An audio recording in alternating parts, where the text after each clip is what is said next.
నమస్కారం. ఘంటారావానికి స్వాగతం. ముందుగా ప్రధానాంశాలు. గుంటూరు జిల్లాలో వర్ష బీభత్సం, 6 మృతి, భారీగా ఆస్తి నష్టం.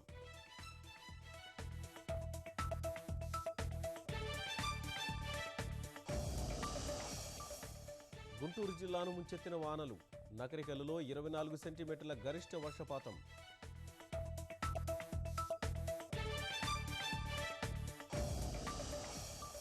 ఇతర జిల్లాల్లోనూ జోరు వానలు, పొంగుతున్న వాగులు. పరిస్థితిపై సీఎం సమీక్ష, అధికారులకు అప్రమత్త సందేశం.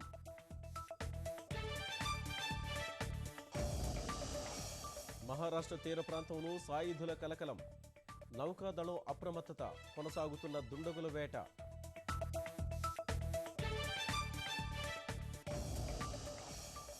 పాక్ దుర్నీతిని ఐరాస వేదికపై ఎండగట్టిన భారత్, ఉగ్రవాద దేశంగా అభివర్ణన.